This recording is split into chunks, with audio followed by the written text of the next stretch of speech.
iniciação dele aconteceu no ano de 1900, e eu acredito que vocês já saibam que o nome do seu mestre espiritual era Gorakshora Das Babaji.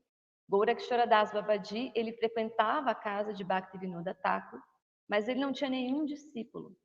E Bhaktisiddhanta, ele tinha assim um certo receio de ele não encontrava nas pessoas alguém que realmente o inspirasse como seu mestre espiritual. E a pedido de Bhaktivinoda Thakur, Gorakshora Das Babaji aceita no ano de 1900, ou seja, quando Srila Bhaktisiddhanta tinha 26 anos, ele aceita o jovem como seu discípulo. E aí, quando Bhaktisiddhanta chega até ele para perguntar se ele podia se render, Gorakshora Das Babaji diz: espere, porque eu vou precisar perguntar para Mahaprabhu. E aí, Srila Bhaktisiddhanta volta a perguntar para ele, e ele diz: ainda não obtive resposta. Aí depois, ele vai de novo durante 3 dias, até o momento em que ele diz: se você não vai me aceitar como seu discípulo, qual é a utilidade da minha vida? Por que eu devo então permanecer nesse mundo, se eu não vou ser guiado pelas suas instruções? E aí, mais uma vez, a gente vê a sinceridade na fala dele, o exemplo na fala dele, como alguém que tem, digamos assim, lastro para dizer isso, porque nós não temos, né? Toda essa potência para dizer que talvez a nossa vida possa ser negligenciada, não. O que existia ali era uma verdadeira rendição prévia já ao seu mestre espiritual, e Gorakshora Das Babaji consegue perceber isso. Então, aí ele concede, no ano de 1900, a iniciação para Shri Varshabhana Videvi Daitya Dasa. Não sei se vocês se lembram, mas a gente sempre cita esse nome, né, nas orações em reverência a Srila Bhaktisiddhanta, em cerimônias de fogo, por exemplo, isso me veio à memória. E o relacionamento entre guru e discípulo era muito especial, ele era chamado pelo seu mestre espiritual de meu Prabhu.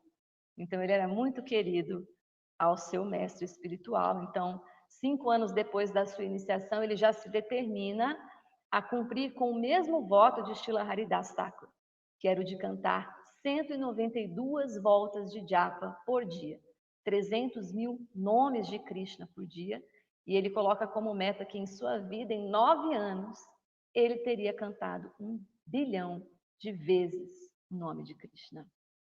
Quando ele tinha 32 anos, ele aceitou o seu primeiro discípulo, e sempre que as pessoas o encontravam, né, pediam a sua instrução, se apresentavam a ele como seu seguidor, como seu discípulo, ele sempre dizia: eu sou seu servo.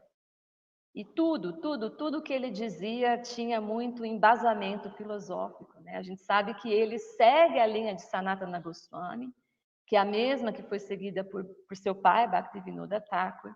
E ele prega, né, sobre vários tópicos polêmicos na época, que despertam a atenção, debates, né, como, por exemplo, a questão das castas, né, a questão de se Chaitanya Mahaprabhu ser ou não uma manifestação da Suprema Personalidade de Deus, a questão de a literatura védica ter a sua profundidade questionada pelos britânicos na época, e isso impactou diretamente na vida de muitos indianos, né? A gente sabe que os britânicos influenciaram bastante nesse sentido, mas isso não acontecia quando a conversa era com Srila Bhaktisiddhanta Sarasvati. Tanto é que tem um momento em que a sua fama ela se expande amplamente depois de ele derrotar o brahmanismo, ele argumentar contra a legitimidade de nascimento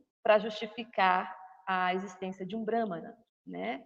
Então ele segue o mesmo exemplo dado por Sri Chaitanya Mahaprabhu, dizendo, né, que a despeito do nascimento, né, qualquer pessoa poderia se tornar um brahmana ou um vaishnava, estava habilitado a realizar adoração, sacrifícios védicos, né?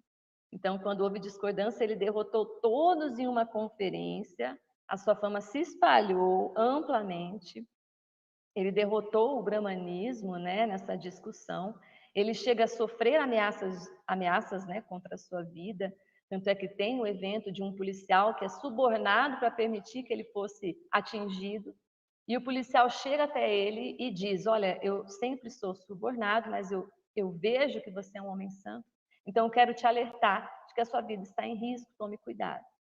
Né? Então, ele tinha muita coragem em dizer absolutamente tudo o que as escrituras védicas, tudo o que foi propagado pelos Goswamis de Vrindavana para o Sri Chaitanya Mahaprabhu, através da sua convicção, do seu serviço devocional inabalável. E esse ponto, relacionado especialmente em relação ao Varnashrama, por exemplo, né, essa questão de castas, quem é Brahmana, quem não é Brahmana, nós encontramos comentários de Srila Prabhupada que dizem, né, que o Brahmana ele para ali na concepção do Brahman pessoal. Ele não se aproxima do conceito de que Deus possa ser realmente uma pessoa. E o Vaishnava ele se aproxima desse conceito. Então, de uma certa forma, o Vaishnava é superior ao Brahmana. E para lá da Maharaja, né, ele também diz nos seus ensinamentos, no 7º canto do Srimad Bhagavatam, que o que nos aproxima uns dos outros é justamente essa característica de todos nós sermos servos, de todos nós termos o dever de cumprir exatamente com o mesmo propósito. Então, independentemente de nascimento, se você se aproxima e coloca em prática esse propósito na sua vida, você tem o mesmo direito de manifestar, de executar atividades bramínicas para se aproximar de Deus. Então, ele era corajoso nesse ponto e ele seguia firme na sua pregação, observando todas aquelas pessoas que o criticavam caírem e ele permanecer sempre firme, austero, em samadhi, né? Como arqueiro, tendo ali a sua meta e a flecha apontada sem desvios.